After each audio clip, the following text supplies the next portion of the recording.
ஹரி ஓம் ஜெய் வாராகி. வாழ்க்கையில் எல்லோருமே எப்பயுமே சந்தோஷமாக இருக்க முயற்சி பண்ணிக்கிட்டே இருங்க. இன்றைக்கி குரு பூர்ணிமா, அதாவது அவங்க குருவை மனசுக்குள்ளே ஸ்மரிக்கக்கூடிய நினைக்கக்கூடிய ஒரு நாள். இன்றைக்கி நம்ம வாராகி குடும்பத்தில் நம்மளுடைய குருநாதரான ஞானானந்தகிரி சுவாமிகள், தபோவனம் சுவாமிகள் அப்படின்னு சொல்லுவாங்க. கிட்டத்தட்ட 1000 வருஷம் உயிரோடு வாழ்ந்த மகான், நம்ம எல்லாருக்கும் தாத்தா மாதிரி. அப்பேற்பட்ட சத்குருநாதரை இன்றைக்கி நம்மளுடைய வாராகி கிரகத்தில் குரு பூர்ணிமா பூஜை பண்ணியிருக்கோம். அவருடைய திருவடிகளுக்கு பாத பூஜை செஞ்சு அதி அற்புதமாக புஷ்ப மாலையால் அலங்காரம் பண்ணி குருநாதரை பூஜை பண்ணியிருக்கோம்.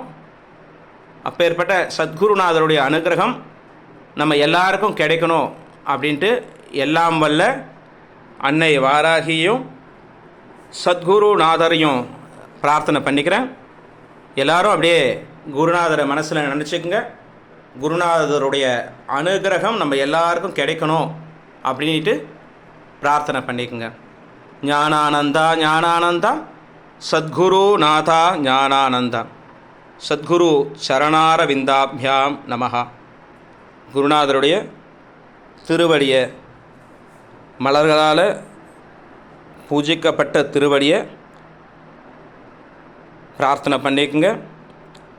எப்படி நானாவித மலர்களால், அதாவது பலதரப்பட்ட மலர்களால், அவருடைய திருவடி வாசனை மலர்களால் பூஜிக்கப்பட்டிருக்க அந்த திருவடியை தரிசனம் பண்ணுங்கள்.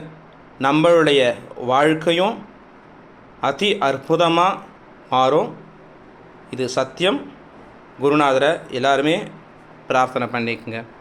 ஞானானந்தா ஞானானந்தா சத்குரு நாதா ஞானானந்தா. ஹரி ஓம் ஜெய் வாராகி.